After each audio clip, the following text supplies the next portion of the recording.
So just trying to keep him as fluid as possible in all the transitions. Sure. His leg yielding's been doing better. But I, work on that stuff. I haven't been doing a ton recently, but. Okay. All right, sounds good.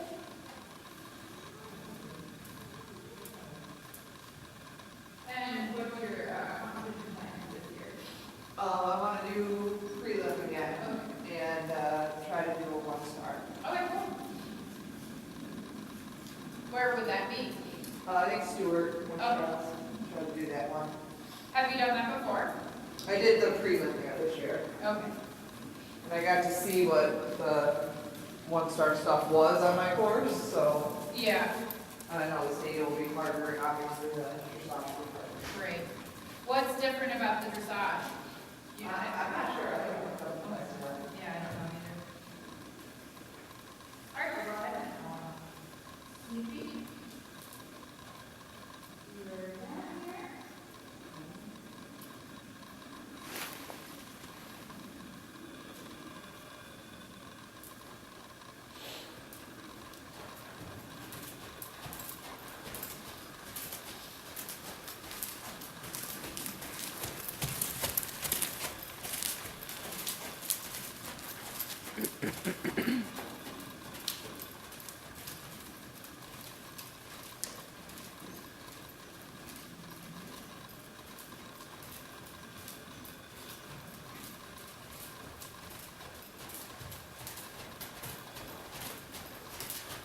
You have any back pain, low back pain?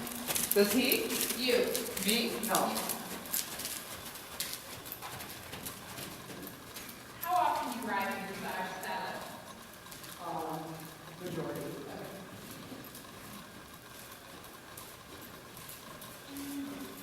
The reason I'm asking is because you have your pelvis in jumping saddle position rather than in dressage saddle position. Yeah. So you need to get your butt more forward, your pubic bone lifted a little bit higher upward so that you're landing. If you think about landing your T-bone to the base of the funnel, you're landing your T-bone to the back of the cantle or like the bottom of the cantle basically.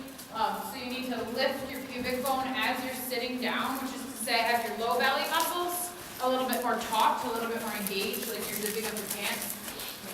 And then you get your seat to land a little more forward. That's going to be related to transition. Because if you could essentially, if I asked you, are you on your own forehand? Right? The answer would be yes, right? You're technically a little bit on your own forehand here.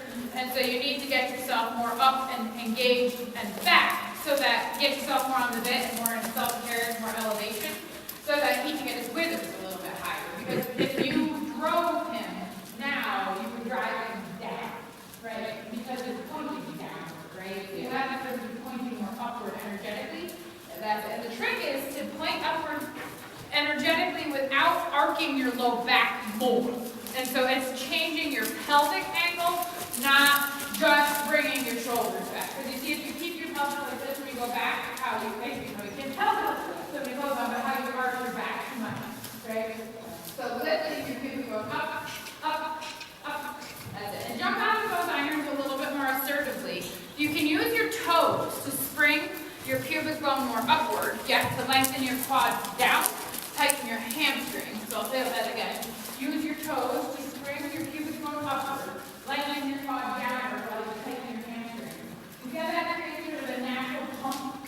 Yeah. Sort of pump jumping with out tight squeeze driving, which of course kind of cuts him in 2 parts, or a horse in 2 parts. Yeah, so spring, spring, spring. Yeah, so the rider does what the rider wants the horse to do, not the rider waits for the horse to do it and then therefore does it, right? You have to sort of lead him towards it. Let's change directions. Ready? Spring, spring. Yeah, that's what the metronome in reverse order worked for Megan yesterday, right? Yeah. To get her to back off, where you could use a little bit of up-tempo metronome. Spring, spring, spring. That's pubic bone. Up, that's it. With his feet come off the ground. Because all of these more technical, more challenging things for him are more technical, more challenging because he doesn't show enough suspension, right? Yeah. He's not suspended enough. Why is he not suspended enough? Because you keep coming back down, right? So you have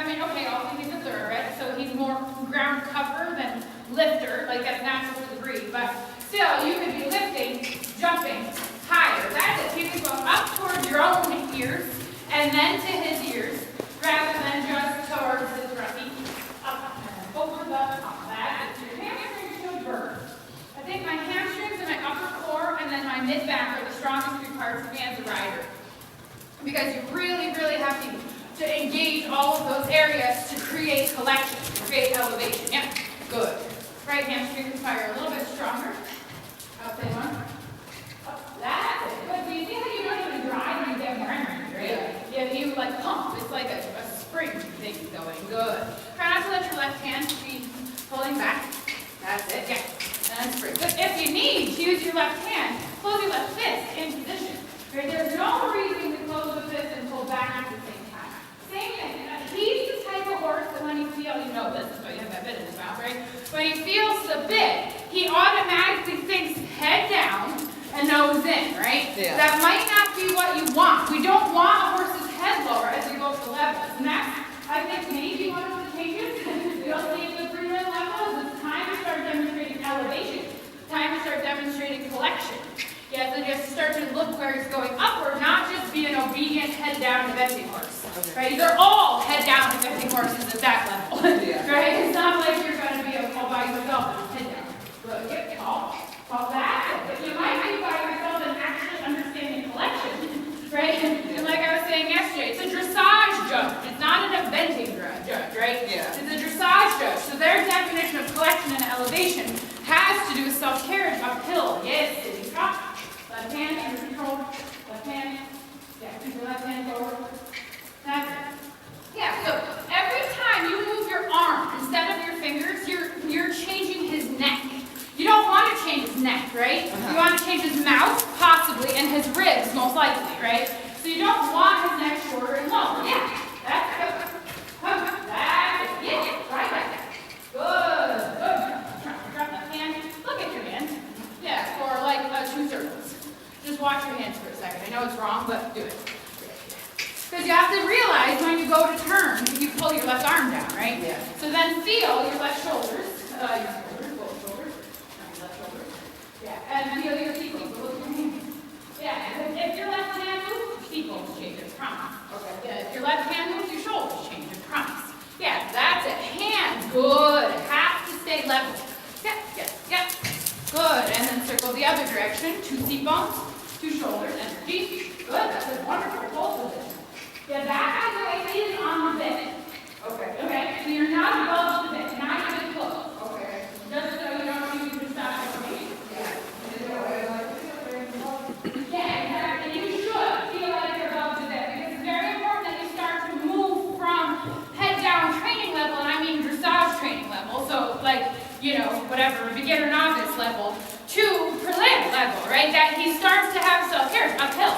Ask yourself, can he see a fence from his head and neck position? Yeah. If the answer is yes, you're correct, right? You have the right side. So then you have to make sure, would I jump from this, right? Do I have enough power? Yeah, that's right. You see, that's the kind of trot you want. Now that's on, you'll see it in the video, that's on the bit. Okay. Yep, up and trot. Up and trot. Good. Now this is part, by the way, of why you get in trouble with your trot transitions, right? It's because if you put his head down, what goes up? The bump, right? And then the angles onto the forehand, and then you have to bring his head up to catch your balance. Okay. Yeah, so if you could think to yourself, I'm going to try to ride him, you're going to go straight ahead, above the bit, into the halt. Try it.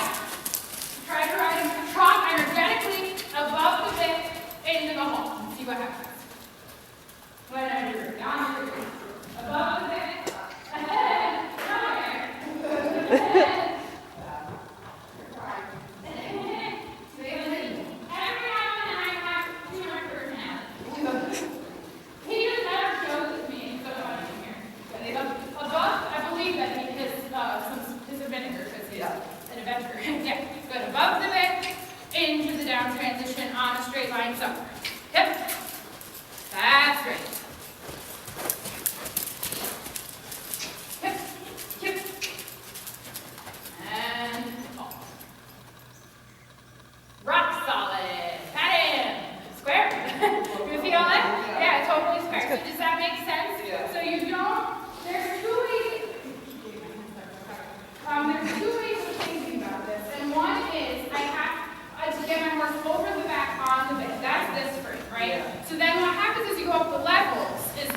butt under here, keep the roundness. The other is to ask yourself, well, if they are round, why would I have to overdrive them into more roundness? And so then you say to yourself, what if I wrote everything to the height of the pole, rather than, so keep drive him up to his head, so he stays on the bed, rather than put his head down to the height of his shoulders. Does that make sense? So I have there's two types of horses. When they fling their head up in the canter department, classic, right? Try holding your head too high and then picking up the canter and see what happens. Okay. Because those horses might just simply need their shoulders to be as high as their pole to keep the line of connection. Does that make sense? And the other type is this idea, you got to force their head down, kick their butts, kick them over their back, right? Those are very commonly the short-necked horses, like the pony type of style horses.